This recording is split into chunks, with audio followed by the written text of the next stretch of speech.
Ready? We good. My name is Greg Williams. Good morning. Good morning. Good morning. Good morning. Good morning. Good morning. Yes, I do a lot of pacing because I like to be in contact and looking at everyone. So I'm going to give a brief background on who I am. First, I'd like to thank you all for being here and having your children enrolled in this Upper Brown program. This is very important because there's something about this that, at least, which I will ask you, pressed upon you that your children need more than just what they're getting in the schools that they're at, correct? Yes. Yes. Okay, briefly about me. I did say, part-time I work here in the evenings. I'm the evening student success coach for Mercer County Community College. What that is that we're how would they describe it, because they just created it, advisors. So we help the students to not only enroll into Mercer, but we help them complete their course, their curriculum. Does that make sense? Yes. For the last couple of years, Mercer has had a declining enrollment problem. So they've been able to get students in, but they fail. And the thing was, what can be done to have them finish their curriculum, be it certificate or degree? Make sense so far? Mm-hmm. So they created this department, and I am, as I said, the only student success coach on this campus in the evening, actually on both campuses in the evening.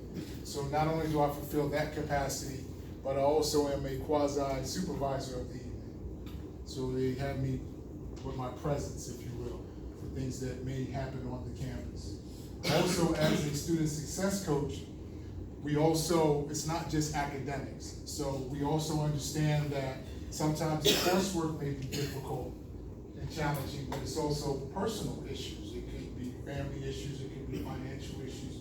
So we listen, but we direct students into the departments that they need to go to get the help that they need. Because sometimes under the old structure, they're like, okay, you're not passing, or something going on with you, we're gonna put you on academic probation, then after that, after a semester or so, all right, bye-bye. Or you lose your financial aid, you can't pay for it, and then there's other issues. So they have other mechanisms in place, like being able to appeal, and then you sit with us, and what we do, we'll devise a plan with you. So not only are we talking to you about your coursework, we also talk about how you will successfully complete it. So for example, there are students, mostly adult, that I will deal with, who work, and they have other obligations such as family, but they say, okay, I'm going to community college, and I want to complete my degree in 2 years, so I want to be full-time. We'll say no. If you work 40 hours, and you have other obligations, and then you want to take 12 credits, and theoretically, for each credit course, you need 3 hours of study, you see where I'm going. There's not enough hours in a day. So you set yourself up to fail. That makes sense? Yeah. So that's what I do in the evening here. What I do for Upper Bound is what I'm going to get into in workshops. So what I do privately, I do workshops called cultural thinking, critical thinking and cultural development. And I'm gonna get into that in a minute. So that's what I do part-time. Full-time, I work for the state of New Jersey, the Attorney General's office. I'm a state investigator. I've been doing that for 31 years. Now, what I do specifically, we regulate the casinos. So anyone from maintenance all the way up to owners of the casinos, and anyone who services the casinos have to be licensed in Atlantic City. And what we will do in the different units and different sections, we will, what they will call an audit. So we will do criminal background checks and investigations, as well as financial. So specifically, I'm a senior financial investigator. So I have been in a unit that will travel all over the world to deal with or to audit key executives who do business with the casinos. Does that make sense so far? So how it comes together in education, I will get into. Because as a black man, when you go out, and I've been on the phone talking to these people who are millionaires and so on, and I'm talking to them and I'm going through their information, letting them know I'm gonna have to look at all their bank accounts, all their securities, all the homes and deeds, everything that they have. I'm going through all of that, and then when I fly out to wherever they're at, oh, Mr. Williams, you don't look like how sound. Mm-hmm. Or, as I'm looking through the financial documents of a company, because I said individuals, but we also do corporate, so we do the companies also. They'll say, oh, Mr. Williams, well, you know, with our books here, they could be a little difficult, so if you need a little extra, yeah, I'll smile and say, well, I'm good. They wouldn't send me out here if I didn't know what I was doing. So if I need you, I'll call you. Thank you. So I say those things to lead into what I'm about to get into. This is where I'm going to do the give and take. Because our children, they will get their diplomas. They will go to school and get their degrees. But will it be enough for them to handle what's going on here in the world? Because as you know, given our current climate with our current administration, we know how they say it's divisive, right? But it's always been divisive. It's just that people are unholy. Yes? Yes. I'm gonna pause for a moment. So I told you earlier before the camera came on that I graduated, I came to Mercer County and graduated 1984. Then I matriculated to Howard University, that's why I'm wearing this, because this is academics. And I graduated from Howard University in 1987 with a degree in finance. Right. How many know anything about Howard University? Show hands. We know Howard. We know. I didn't show hands. Come on, I said I didn't show hands. Does that make you sound? Okay. What do you know anyway? Tell the rest of the group about Howard. Great gospel choir. Great gospel choir. Anyone else? HBCU. HBCU. What's the HBCU? Historically black. Historical Black College and University. Here's the next one. How many of them are in the country?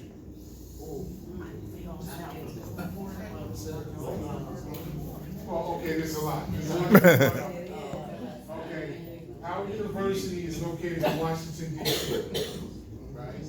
As some of the group have said, Howard University is a historical black college and university. It was established in 1867 in Reconstruction.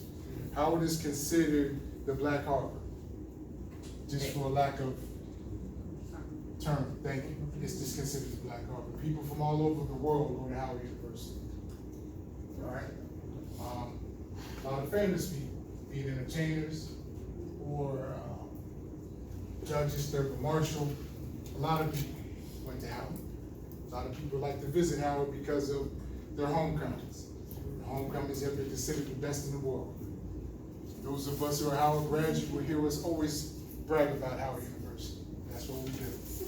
Okay, with that being said, now we get into the part where I would need your, because I'm looking at the time, we're good. I need your participation. This is where I came up with this program of critical thinking, cultural development. About 15 years ago, I was presenting to another youth organization here at the time, the high school students. I had just came from a college fair, which Howard was at Mercer, at the West Windsor campus. No, I'm sorry, Trent High. And I had a lot of information about Howard because we were passing it out. So I passed it out to all of the students. It had the information on Howard, where Howard was located, financial aid information, all of that. First question I asked the students, where is Howard University? No one knew. It was sitting right in front of them. The director of that youth program went ballistic. He started yelling at them. I said, please stop. Don't yell at me. Then I said, with your permission, I want to shift what I'm doing. He said, go ahead. So I said, as I started with you, I said, our children will go and get their diplomas, they'll get their degrees, but I'm like, they're not educated. So then I'm like, we don't even think. We regurgitate, yes? Mm-hmm. Okay. So I said, all right, how can I do this? And then I developed a program, and I do it with the Upper Bound students periodically, and then I expand on it. And then I get some who come up to me and ask me further questions, because the thing is about to think. And how do we address this right out here? Right? Right. So here we go. We're going in. So, as I asked you before, you're here because you understand that your children need more than what they're getting at the schools that they're at. Yes? Yes. Okay. By show of hands, how many parents are here who have ninth graders or guardians have ninth grade children? Okay, so we're talking 14, 15-year-olds, yes? 15. 10th grade. 11th grade. Do you have seniors here? Seniors? Okay, seniors. Okay, the reason I asked, I was at my family reunion last weekend in Maryland. And part of it, we went to the National Museum of African American Culture, Culture and History, something to that effect. Forgive me, and I'm on tape saying this, but the one in DC. Yes, that was my first time going. Beautiful. Now, the reason I asked you about the ages of your children, for those who have gone, there's the Emmett Till exhibit, yes? Yes. Most of us know about Emmett Till, yes, and what happened to him. A young man who was 14 years old from Chicago, went down south with relatives. While he was going to a store, whistled at a white woman. People came to him, and then, you go to the bathroom, babe? Oh, yeah, no problem, go ahead. Snatched him out of his people's house, killed him, but they mutilated him, right? So I'm saying this was the 60s. Our children that are here now are the same age, right? I was born in 63, so that happened while I was alive, right? So now I'm thinking what's going on today with our black women and children, our men, our Latino brothers and sisters getting killed by police and all types of things happen. So it's still happening, right? Okay, so I said we need to think, what can we do? We need to be able to process better the information that we're getting from our schools to help us to not only uplift us, but our community. That makes sense? All right, so here's part of the quiz. Here's how I get the children's attention, because a lot of them are like, okay, Mr. Greg, I'm only sitting here respectfully because Mr. Cody, she's gonna get at me, or I won't get my stipend, so I won't get this lunch or food. So I really want to tune you out, because dude, you already told me your age, and I'm really not feeling anything you said. I'm like, cool, okay, I kind of felt the Howard thing, but they had whatever. So I said, okay. I say, education, I'm gonna go reverse with you guys. No, I'm gonna do just how I do it now. I say, okay, where do black people come from? And you would say, Africa. and I would say, Africans come from Africa. Where do black people come from? America. Okay, where else? Anywhere else. Okay, where do Italians come from? Where do Germans come from? Germany. Where do Polish people come from? Where do black people come from? You see what I just did? We don't know where we come from, but we know where everyone else comes from. So, the first form of education is knowledge of self. If you don't know who you are, then anything that you build upon that will not help you. What are you saying, Mr. Williams? It's too early in the morning for this, brother. Here's what I'm saying. If this is a foundation, let's say this is the ground floor, yes? And we have 3 other floors above it. Let's say we build 30 floors above it. If this foundation is messed up, what is gonna happen at the top?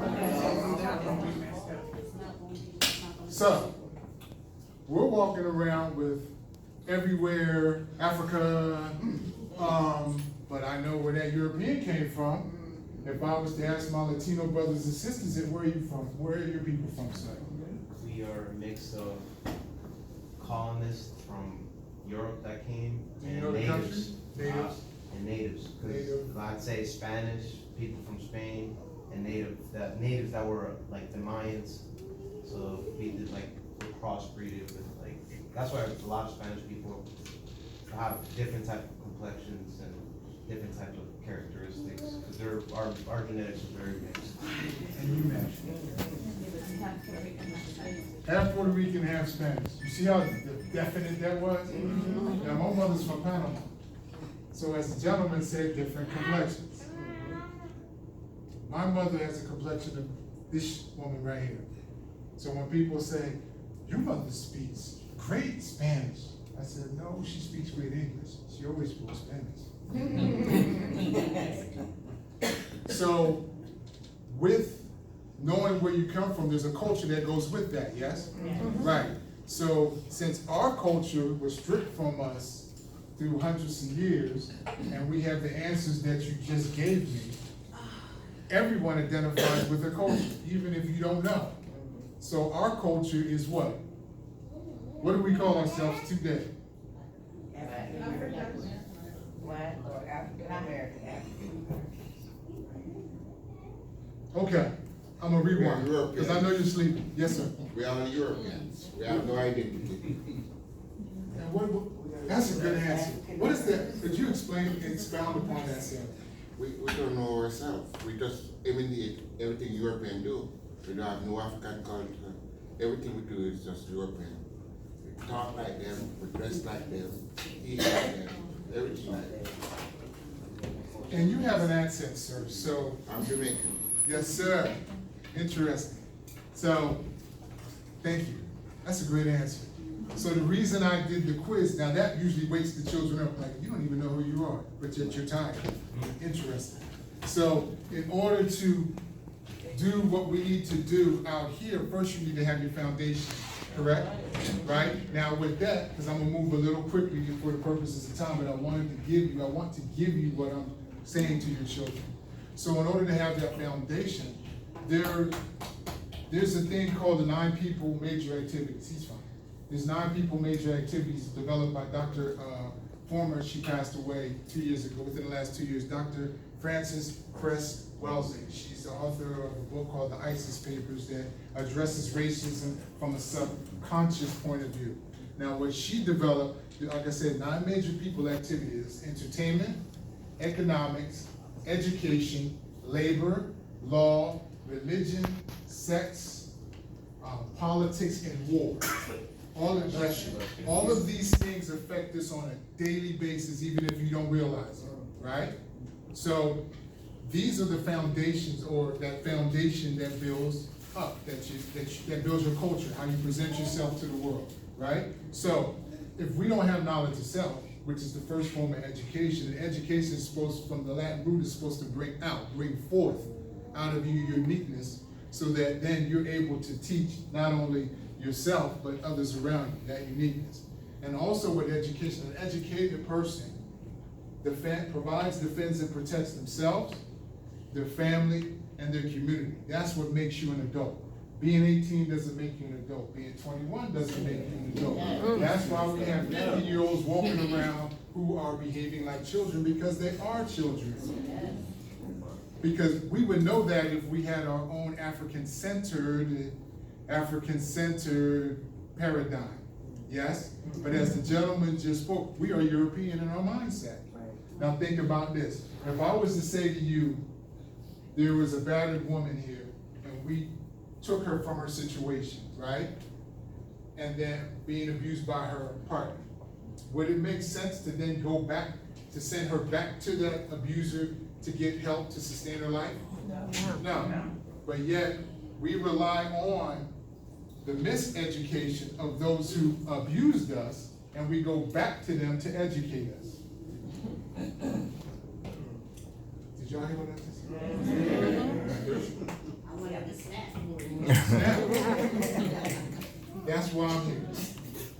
So my thing is to help to create that paradigm, so when you see something, as we take them in, be it if it's TV, whatever outlet that you take in this information, you process it through an African-centered mindset.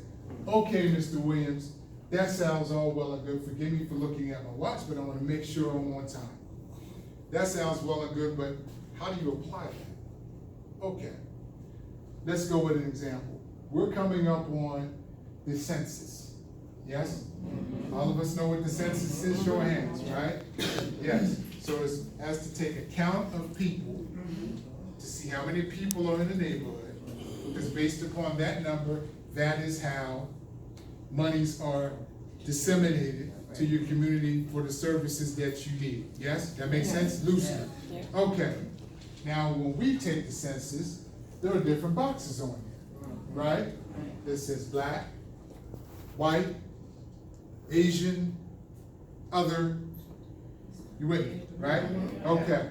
Now, if I was to ask you, how many countries could make up white, you would say? Just name a few, just name. France, Belgium, England, right, there's multiple ones, right? Right, if I was to say Asian, you would say Japan, China, India, others, Pakistan, right. If I was to say black, how many countries make up black? No. 54 European countries in Africa. Black, there's no places called black land. That's the purpose, that is the purpose, black, that is the purpose of my quiz. Every groups of people identify with a landmass. There is no black land. Yes, sir. Now, let's say we are European. We're European. So, would it be just for me to say, if for the black box, people who are African Americans, they may have African American on there, we would check that, yes? Right, so if we check African American, how many countries does that represent? One. We just named a bunch of the other ones, that represents one. So, my gentleman here from Jamaica, what would he check? What could he check? But he looks like me. So, what did I just do? What did I just do, y'all? Profile, what did I just do? This is what I do with your children. So if the other groups of people can check one box, white, Asian, and then when I get to black African American, there's just us, and this gentleman is from Jamaica, he checks other, what did I just do? Separate them, put them in the same group. So now the numbers are what? Smaller. Yes. Okay, so if you're African centered, you would understand, well, let's say, okay, Mr. Gregg, you saying all that stuff, so if we're not African American, what do you call yourself? I say I'm an Americanized African. Okay, you flipping the words, but so what? What does that mean? I said, I was born and raised in America, but I am African. So, this gentleman was born and raised, if I can say so, in Jamaica, but he's African. So what would you call him? A Jamaicanized African. Here where I'm going with this, and I can go down the line with the rest. So what's your point, Mr. G? Then I say, okay, how many? Yes, sir. My bad. I don't mean No, please. Like, I thought that if we break it all down, we all originate from Africa. So the white man, I say he's from Africa. The Puerto Rican man can say he's from Africa. He could. But for the purposes of, I was gonna say that white skin complexion is actually a mutation due to the migration of people from Africa. Yes. From northern hemisphere. Yes. They have less sun throughout the year. Yes. So originally, all those white folk, they were black. Their Yes. ancestors were black. And they Yes. mutated throughout time. yes, but we need to know that. Now, let's bring it forward to where we are right now. I spoke about the census, yes? So on the census, they don't have what that gentleman just said. They just have those boxes, right? So, but if we're educated in the African-centered foundation, the question I was gonna ask you is, how many of you heard the word diaspora? Put your hand up. Okay. Loosely, the definition means that you're connected to all of those who are like you around the world. So there are Jewish people who've never been to Israel, but if something happens to Israel, they know that's their Israel. Feel me? There are people who are from Italy, who are Italian, never been to Italy, but if something happens to Italy, that's their people. If something happens to any person, group, or country in Africa, we're like, that's them people, that ain't us. But if we were African-centered, or if something's happened in Puerto Rico, But it still affects us. All of it still affects us. Yes, ma'am, hear what I'm going. Something happens in Puerto Rico, like the last natural disaster, and all that destruction there, we looking, damn, that's messed up. It ain't us. No, that is you. Diaspora. If you understand that, then what you understand is, see, the mind is very powerful. What you think is how you act. So if I tell you you're a minority, you're gonna act like a, but if you understood that you are the majority, if you understood that you are kings and queens, if you understood that you have God in you, which means that makes you God, then how you gonna act? Like that, versus acting like a thug, a bitch, a hoe, a thought, anything else. Knowledge of self. But those who help to perpetuate that, not perpetuate, those who help to orchestrate that, to have our young people put that out, they understand that about us because they know if I get your mind, then I get your body. So my thing is, with the education that they're getting, or the miseducation, I help to package it up, get them to be African-centered so that they can address this. So when they go out and get their degrees, they understand there's a responsibility to come back here to do this. Because in this last thing that I'm gonna say to you, we have thousands of people who've come, who are from Trenton, who have degrees. But obviously they're not educated because Trenton still looks like this. So they're trained, they're not educated. So my thing is to educate our children when they come back and take care of this, so we don't have to rely on other people to do it for us. We should be able to do it for ourselves. We are the creators of the pyramid, the pyramids. This is what we do, Maya, as well as in the continent of Africa. That makes sense? Yes, thank you for your time.